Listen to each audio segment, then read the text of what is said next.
Students, अब हम northern planes का दूसरी तरह से डिवीजन करते हैं। ठीक है, मैंने आपको अभी बताया था जो डिवीजन वो तो एरिया के हिसाब से हो गया, रीजन के हिसाब से हो गया। अब हम नॉर्थर्न प्लेन्स का दूसरी तरह से डिवीजन करेंगे और किस तरह से करेंगे?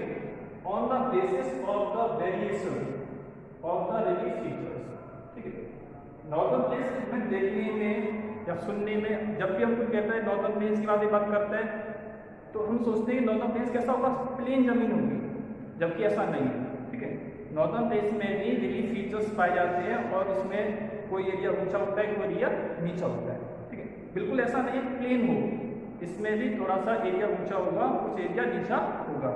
उस बेस पर हमने इसको 4 कैटेगरीज में डिवाइड किया है, 1 2 3 4। तो सबसे पहले जो हमने इसको डिवाइड किया है वो है भंवर। ठीक है, सेकेंड है इसका तराई, थर्ड है इसका बादल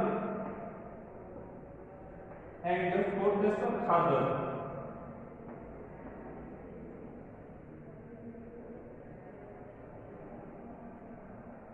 ठीक है, यहाँ पर फिगर देखिए, फिगर से आपको समझ में आएगा, इजीली समझ में आएगा।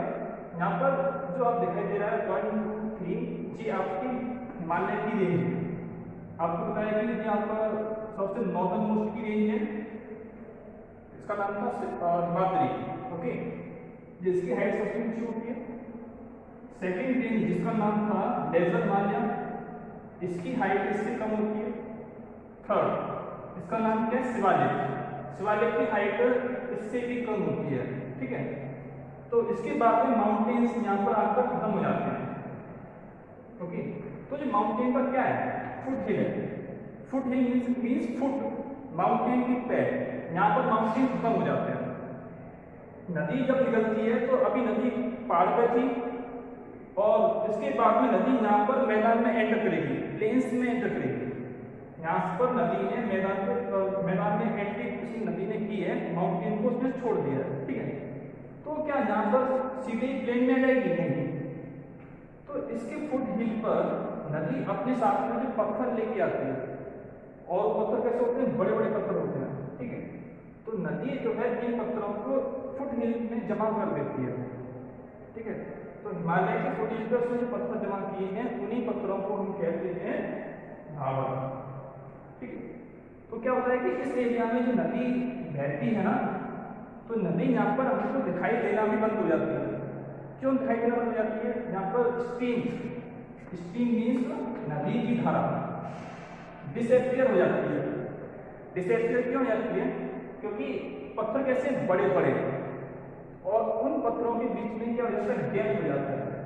तो नदी जो है इन पत्थरों के नीचे से बहना शुरू कर देती है और ऊपर से जब हम देखेंगे तो हमको पत्थर के नीचे नदी दिखाई नहीं देगी।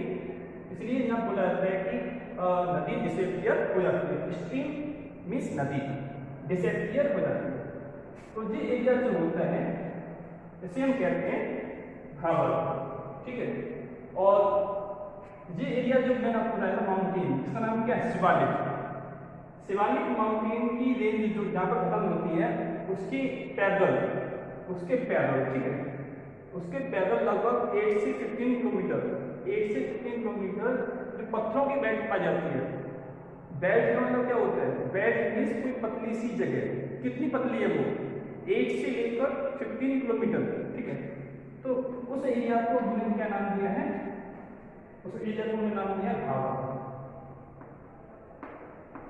ओके, इसके बाद जो एरिया आता है आप फिगर में देखिए, यहाँ पर कुछ पार्टिकल्स दिखाई दे रहे हैं आपको, वो सेडिमेंट्स हैं। यहाँ पर पत्थर थे, मोटे मोटे पत्थर थे, अब इनसे छोटे छोटे से फाइन पार्टिकल्स हैं। ठीक है, मिट्टी है यहाँ पर। तो नदी जो यहाँ पर गायब हो गई थी, नदी इसके पत्थरों के नीचे बह रही थी, वो हमको दिखाई नहीं दे रही थी। लेकिन जब नदी यहाँ पर आएगी ना तो ये हमको फ्लो करती हुई दिखाई देगी। अब कंफ्यूज मत होइए, एक आप प्रैक्टिकल करके देख सकते हैं, प्रैक्टिकल से आपको और भी समझ में आएगा। मान लीजिए आपने एक ट्रे है, ठीक है, और ट्रे में आपने यहाँ पर डाल दिया पत्थर इस साइड,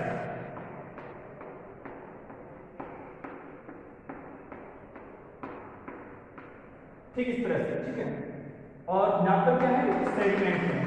यहाँ पर जो मिट्टी है, एक गिलास से पानी डालना इसके अंदर, ओके। तो आपको इस एरिया में जहाँ पत्थर थे, पानी आपको ऊपर दिखाई नहीं देगा, पानी कहाँ चला गया, पत्थरों के बीच में जो गैप था उनमें चला गया। क्लियर हो गया। इसी तरह से इस एरिया में आपको नदी दिखाई नहीं देगी, जहाँ पत्थरों के बीच में जो गैप होता है नदी उसके अंदर से बहना स्टार्ट कर देती है।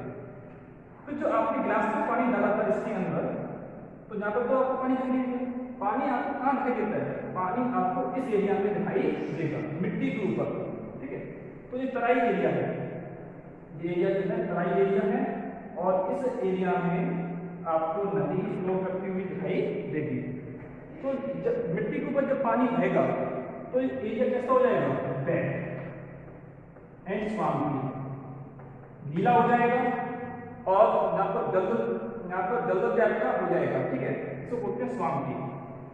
और इसीलिए इसका नाम पड़ता है तराई। तराई मीन्स गीला एरिया, ठीक है। तो इस एरिया में नदी आपको फ्लो करती हुई दिखाई देगी। तो देखिए स्लोप है पूरा, जो एरिया जिससे थोड़ा सा ऊपर है, जिससे थोड़ा सा नीचे है, या हम बोले कि साउथ में से। आपको याद होगा कि कल मैंने आपको बताया था कि 3 तरह की माउंटेन रेंज होती है। सबसे नॉर्थ में कौन सी है, ग्रेटर हिमालय। तो ग्रेटर हिमालय के साउथ में, ठीक है, कौन सी रेंज थी, लेजर हिमालय। तो इसी तरह से यहाँ पर देखिए कि आपका सबसे ऊपर की जो मिट्टी है, कंकड़ जो है, उसके साउथ में कौन सा एरिया आएगा, तराई एरिया आएगा। इसके बाद में जो एरिया आएगा उसको हम बोलेंगे तराई एरिया, ठीक है। यहाँ पर नदी आपको फ्लो करती हुई दिखाई देगी, ओके। इसके बाद सबसे जो मोस्ट इंपोर्टेंट टॉपिक्स, इनके ऊपर क्वेश्चन एग्जाम में हमेशा पूछे जाते हैं, क्लास 9th में भी और 10th में, ठीक है। वो कौन कौन से हैं, बांगर एंड खादर, ओके। तो जरा यहाँ फिगर देखिए, जो आप इस तरह का दिखाई दे रहा है यहाँ पर, ये क्या नदी है, ये आपकी रिवर, ठीक है। तो क्या होता है, रिवर में जब बाढ़ आती है, रिवर में जब बाढ़ आती है, तो रिवर की बाढ़ आने की वजह से कितना एरिया दोनों साइड, कितना एरिया दोनों साइड बाढ़ के पानी में डूब जाता है, ठीक है। या हम बोल रहे हैं कि रिवर ने अपने फाइन पार्टिकल्स इनके ऊपर बिछा दिए, ओके। और रिवर हर साल इनके ऊपर अपने पार्टिकल्स बिछा देती है, इनको रिन्यू कर देती है, ओके। तो इस एरिया को हम बोलते हैं खादर, ओके। इसके ऊपर जो एरिया दिया गया है, यहाँ पर रिवर का पानी नहीं आया था, तो ये मिट्टी कैसी है, पुरानी मिट्टी है। तो इस मिट्टी को हम कहते हैं बांगर, ठीक है। बांगर की पुरानी मिट्टी, पुरानी मिट्टी। एंड खादर मीन्स नई मिट्टी। अभी इनके बारे में थोड़ा सा और स्टडी करेंगे तो दोनों टॉपिक क्लियर होंगे।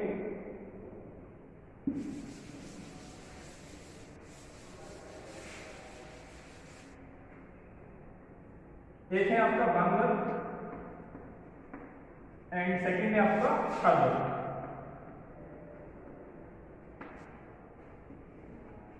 ओके। तो बांगर जो मैंने आपको बताया कि ये बांगर जो है पुरानी मिट्टी है, बांगर जो है ओल्ड सॉइल, इसे हम लिख सकते हैं ओल्ड एल्यूवियम।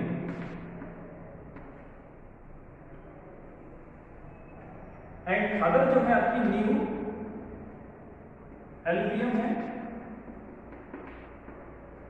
या फिर सकते हैं आप न्यू एल्यूवियल सॉइल, ओके। अब जब इस फिगर में आइए आप,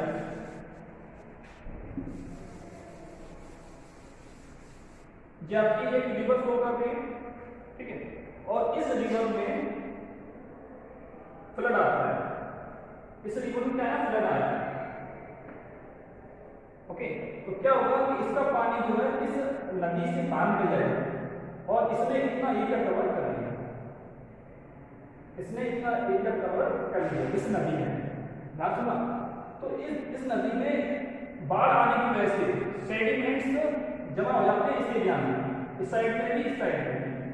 और इसकी मिट्टी जो है हर साल रिन्यू हो जाती है, हर साल रिन्यू हो जाती है, हर साल नई हो जाती है, तो इसे हम कहेंगे खादर। जहाँ फ्लड आता है वहां पर जो मिट्टी है वो मिट्टी हर साल नदी के द्वारा से रिन्यू कर दी जाती है, तो उसे हम कहेंगे खादर। क्लियर हो गया?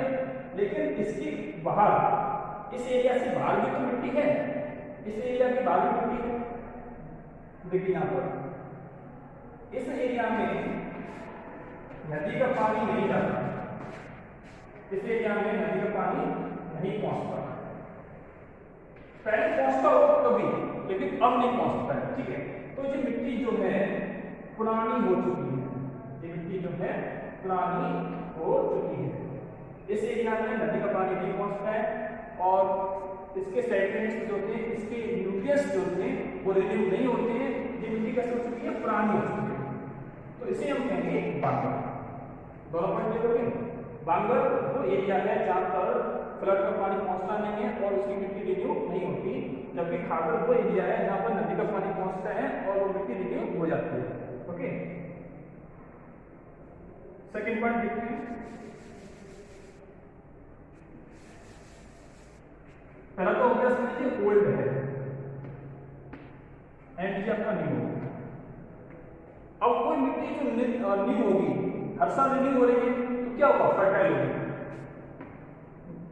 इस एरिया में हर साल बाढ़ आती है और उसके न्यूट्रिएंट्स रिन्यू हो जाते हैं, तो ये एरिया कैसा होगा, फर्टाइल होगा, मोस्ट फर्टाइल होगा, मोस्ट। ठीक है, लेकिन दूसरी तरफ जो पुरानी मिट्टी थी, इस एरिया में बाढ़ का पानी पहुंचता नहीं है, इसके न्यूट्रिएंट्स रिन्यू नहीं हो पाते, तो ये लेस फर्टाइल होगा, लेस फर्टाइल। थर्ड पॉइंट क्या होगा कि बांगर की जो मिट्टी है उसका कलर, कोई चीज न्यू हो, कोई सड़क नई हो, कोई मकान नया हो, तो उसका कलर जो होगा काफी अच्छा रहेगा। ठीक है, तो उसका कलर क्या होगा, लाइट, चमकदार, चमकीला कलर होगा उसका। कोई चीज जब नहीं होती है तो कैसे चमकती है ना, इसी तरह से जो बांगर है वो पुरानी हो चुकी है, तो उसका कलर कैसे होगा, डार्क कलर होगा। ठीक है, तो ये इसका डिवीजन था। तो बांगर कौन सी मिट्टी होगी, पुरानी मिट्टी हो जाती है, एंड खादर जो है आपकी न्यू एलिजिबल सॉइल हो जाती है। तो नॉर्दर्न प्लेन्स को हमने रिलीफ फीचर्स के आधार पर, रिलीफ फीचर्स के आधार पर हमने 4 पार्ट्स में डिवाइड किया था। एक का नाम क्या था, भावर, सेकंड नाम था इसका तराई, थर्ड नाम था इसका बांगर एंड खादर। ठीक है, तो ये टॉपिक जो है नॉर्दर्न प्लेन्स का कंप्लीट हो जाता है। आई होप नॉर्दर्न प्लेन्स का टॉपिक आपको क्लियरली समझ में आ गया होगा। तो आज की इस वीडियो में सिर्फ इतना ही। Okay, thank you.